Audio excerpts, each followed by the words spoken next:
미 해계감사원 GAO에 따르면 미군 전체 F-35 전력의 임무수행 가능률은 2021년 67%에서 2025년 44%로 모든 부여 임무를 수행할 수 있는 완전 임무 수행 가능률은 38%에서 25%로 떨어졌다.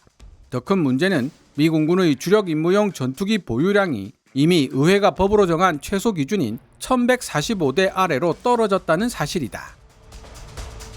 제 주장이 아닙니다. 미국의 유명 군사 매체 브레이킹 디펜스가 최근 기사를 통해 보도한 내용입니다. 미국 군사 전문 매체 브레이킹 디펜스는 2026년 7월 27일 셰리 빅스 미국 하원 의원의 기고문을 게재했는데요. 빅스 의원의 지적에 따르면 현재 미 공군의 전투기 전력은 미 공군 창설 이후 가장 노후화된 상태인 동시에 가장 작은 규모로 줄어든 상태입니다. 빅스 하원 의원의 기고문을 그대로 번역하면 내용이 너무 길어지기 때문에 오늘은 제 나름대로 요약 정리해서 시청자 여러분들과 공유해보고자 합니다.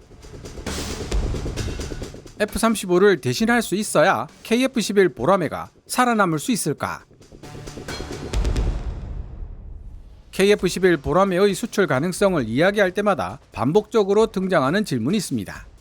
F-35를 도입할 수 있는 국가는 결국 F-35를 선택할 텐데 굳이 KF-11을 구매할 이유가 있겠느냐는 질문입니다. F-50 경전투기를 두고도 비슷한 평가가 나옵니다. 고성능 전투기가 필요한 국가는 라팔, 그리펜 EF, F-16V 같은 전투기를 선택할 것이고 예산이 부족한 국가들은 중고 전투기를 도입할 수 있기 때문에 F-50이 파고들 수 있는 시장은 생각보다 크지 않을 것이라는 주장입니다. 언뜻 들으면 상당히 설득력 있는 이야기입니다. 하지만 이런 주장은 현대 공군의 전력 구조를 하나의 전투기가 다른 전투기를 밀어내는 단순한 기종 경쟁으로 바라본다는 문제를 안고 있습니다. 반드시 F-35와 F-16을 꺾어야 KF-11과 FA-50의 미래가 밝아지는 것일까요? 저는 오히려 이 문제를 정반대의 관점으로 봐야 한다고 생각하고 있습니다. KF-11과 FA-50의 가장 큰 기회는 F-35나 다른 기존의 고성능 전투기를 대체하는 데 있는 것이 아닙니다. 오히려 F-35나 다른 서방 전투기들이 고착시킨 고성능 고비용 전력 구조가 만들어낸 공백, 즉 부족한 수량과 떨어지는 가동률, 그리고 당연한 것처럼 여겨지고 있는 인도 시기의 공백을 메우는 데 있다는 뜻입니다. 흥미로운 것은 세계 최대의 공군력과 국방 예산을 보유한 미국 역시 이런 공백에서 자유롭지 않다는 사실입니다.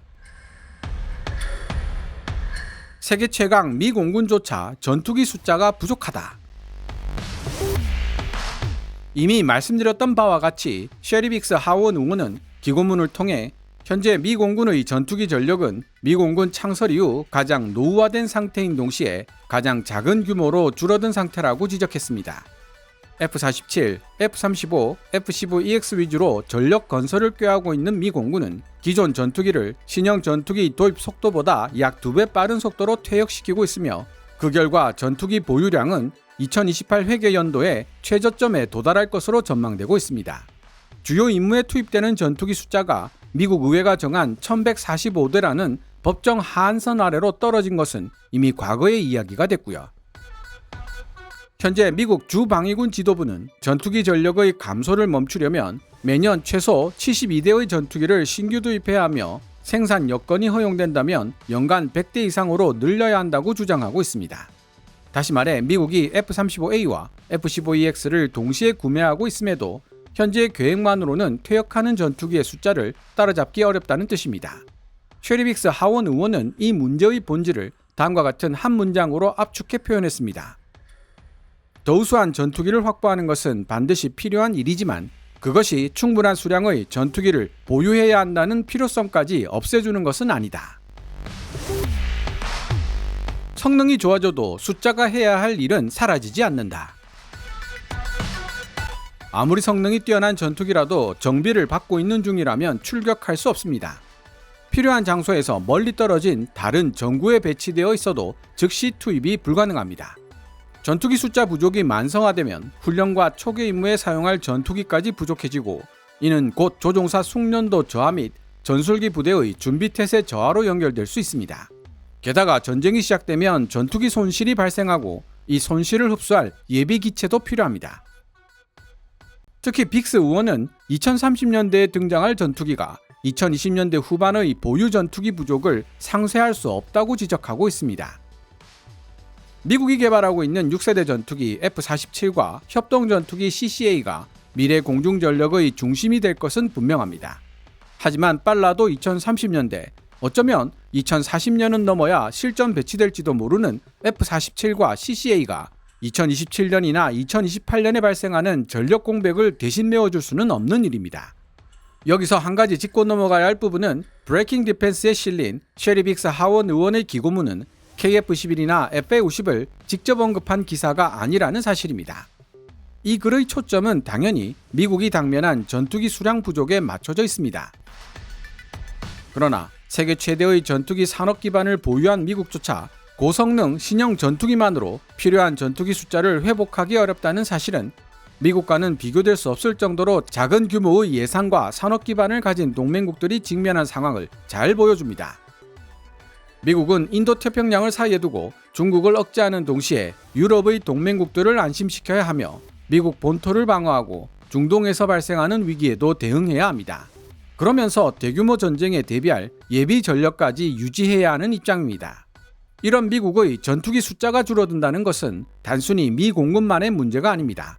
유럽과 인도태평양에서 동시에 위기가 발생했을 때 동맹국을 지원할 수 있는 미국의 여유 전력 역시 줄어든다는 의미이기 때문입니다. 이는 결국 동맹국들로 하여금 자국 영공을 초기하고 긴급 출격을 반복하며 주변 해역을 감시하고 유사시 손실을 흡수할 수 있는 전투기 숫자를 스스로 확보해야 한다는 결론을 도출하게 만들 것입니다. 마냥 미 공군의 증언만 기다릴 수는 없는 노릇이니까요. 문제는 F-35의 성능이 아니라 F-35 중심 구조의 비용이다. 제가 F-35의 가격과 가동률 문제를 지적하고 있지만 결코 F-35의 성능이나 전략적 가치를 부정할 생각은 없습니다. 5세대 전투기 F-35의 우수한 스텔스 성능과 센서 융합 능력, 네트워크 능력, 그리고 위협 정도가 높은 적 방공망 안에서도 생존할 수 있는 능력 등은 명실공히 세계 최고의 전투기라고 불러도 손색이 없을 정도입니다. 빅스 의원 역시 F-35A가 미 공군에서 중심적인 위치를 차지한다고 평가했을 정도죠. 문제는 F-35가 너무나 중요하고 값비싼 전투기가 됐기 때문에 모든 임무에 필요한 숫자만큼 확보하기 어렵다는 데 있습니다.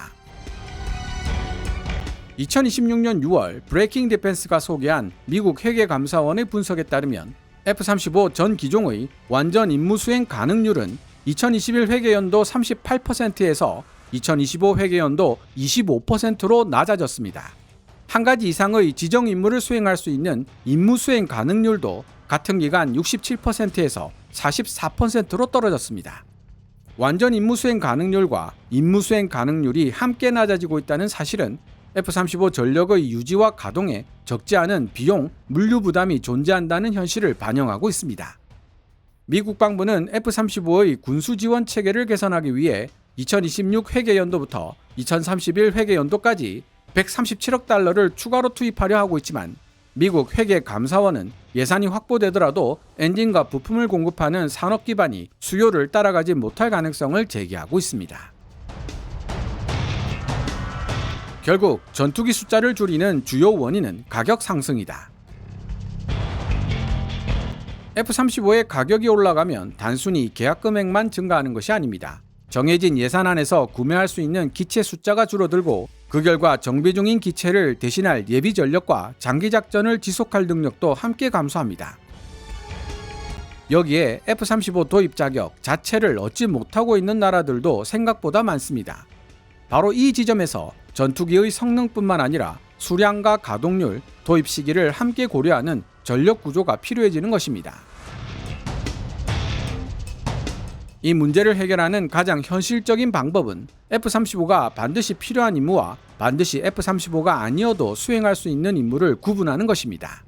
일상적인 영공 초계와 긴급 출격, 방공, 요격, 전력 현시, 비교적 위협이 낮은 지역에서의 공대공, 공대지 임무는 다른 전투기가 분담하는 것이 합리적입니다.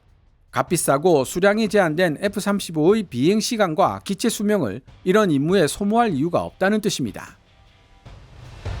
이는 결국 임무의 난이도와 위협 수준에 따라 전력을 나누는 하이로우 전력 구조 문제로 이어지는데요.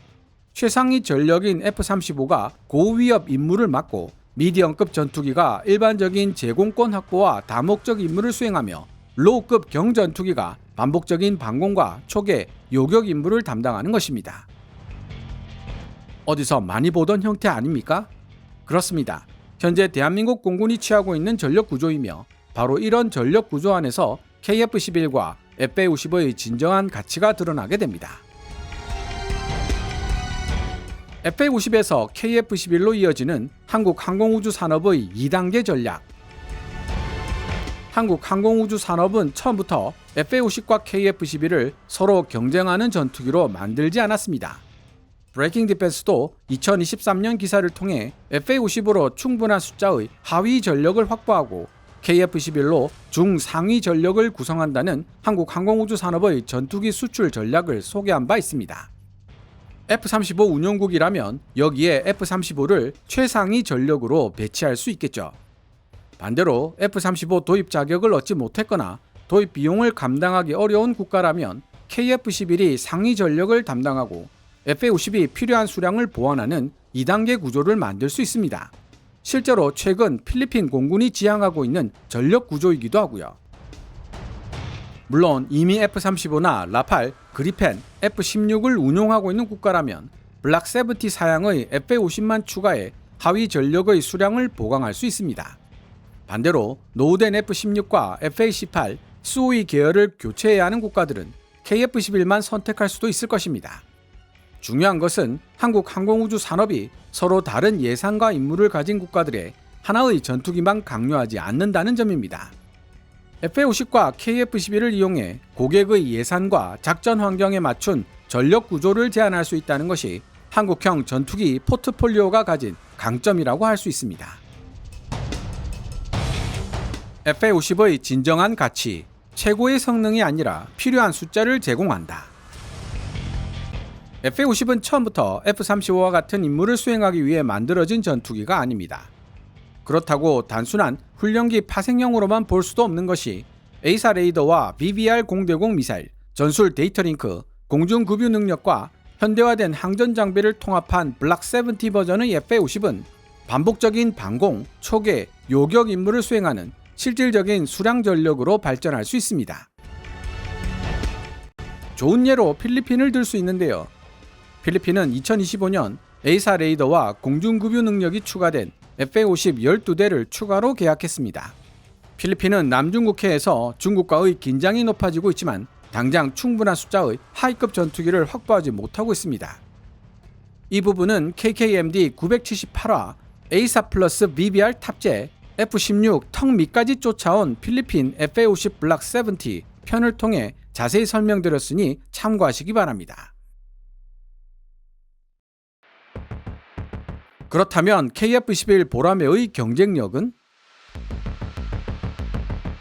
현재 상황에서 KF-11 보라매의 경쟁력을 F-35에서나 찾아볼 수 있는 스텔스 능력 혹은 5세대 전투기 특유의 침투 능력에서 찾는다면 그것은 과장에 불과할 것입니다. KF-11 보라매의 경쟁력은 다른 곳에서 찾아야 한다는 뜻이죠. 그동안 세계 전투기 시장은 양극화되는 모습을 보여왔습니다. 한쪽에는 F-35처럼 막대한 개발비와 정교한 군수 지원 체계를 요구하는 5세대 전투기를 운용합니다. 그러나 또 다른 한편에서는 수명과 개량 가능성이 제한된 중고 전투기나 성능이 낮은 경전투기를 운용하고 있습니다. KF-11은 이 두 영역 사이에서 새로운 선택지가 될 가능성이 있습니다. 여기에 FA-50까지 결합되면 고객 국가는 몇 대 되지도 않는 한 종류의 값비싼 전투기로 모든 임무를 수행해야 하는 부담 대신 충분한 숫자를 가지고 임무의 난이도와 위협 수준에 따라 전력을 배분할 수 있는 선택권을 가지게 되는 것이죠. KF-11, FA-50의 또 다른 무기, 유무인 복합체계 멈티. 미국은 현재 F-35와 F-47 같은 고성능 유인 전투기만으로 필요한 수량을 채우기 어렵다는 판단 아래 협동전투기 CCA를 개발하고 있습니다. 부족한 수량을 무인 전투기로 보완해 비교적 저렴한 비용으로 전투기 숫자를 확보하려는 목적입니다. 그러나 차세대 스텔스 유인 전투기와 협동 전투기, 전투 클라우드, 위성과 통신망을 동시에 독자 개발하고 운용할 수 있는 국가는 소수에 불과합니다. 특히 예산과 기술 기반이 제한된 중견국과 소규모 공군 입장에서는 미국식 차세대 공중우세 체계를 그대로 이식하는 것이 사실상 불가능에 가깝습니다. 그러나 한국항공우주산업 카이는 2026년 판버러 에어쇼에서 중견국과 소규모 공군을 위한 대안을 제시해 주목받고 있는데요. 카이는 KF-11과 무인 전투기 UCAV, 다목적 소형 무인기 AAP, 초소형 SA, 통신위성을 연결하는 차세대 공중전투 체계를 공개했습니다. KF-11 보라매뿐만 아니라 F-50과 무인기를 연동하는 협동전투 구상도 제시돼 있습니다.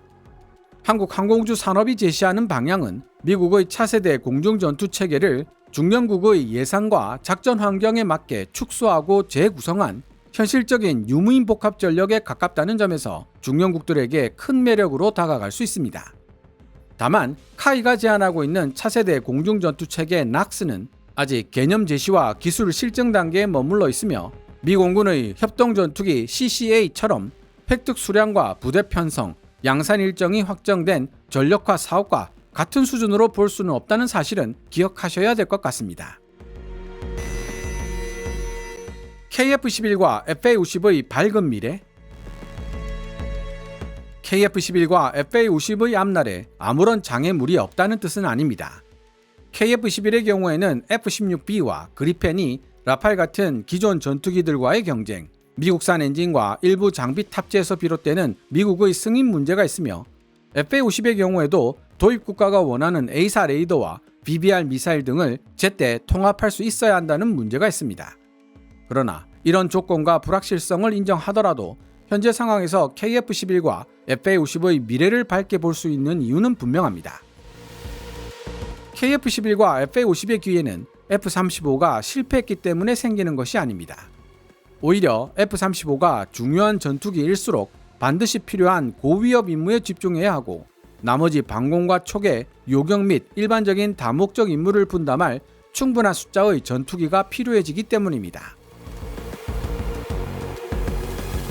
대한민국이 앞으로도 적절한 가격과 신속한 납기, 구속 지원과 무장 통합이라는 조건을 제대로 충족한다면 KF-11과 FA-50은 그 공백을 메울 현실적인 선택지가 될 수 있습니다. 더 좋은 전투기가 충분한 전투기 숫자의 필요성까지 없애주지는 않습니다. 바로 이 사실이 KF-11과 FA-50의 미래를 밝게 바라볼 수 있는 가장 현실적인 이유입니다. 이에 대한 시청자 여러분의 생각은 어떻습니까? 여러분의 의견을 게시판 댓글로 알려주셨으면 좋겠습니다. 오늘 KKMD에서 준비한 내용은 여기까지입니다. 여러분의 멤버십 후원과 좋아요, 구독 신청은 더 좋은 영상을 만들 수 있는 힘이 됩니다. 티스토리에서 운영되던 KKMD 블로그는 현재 네이버로 이전되고 있는 중이라는 사실도 함께 알려드리며 KKMD 영상 제작을 직접 지원하고 싶은 분들은 농협 9481216701호로 후원해 주셔도 됩니다. 지금까지 시청해 주셔서 감사합니다. 캐빈즈 밀리터리 채널 KKMD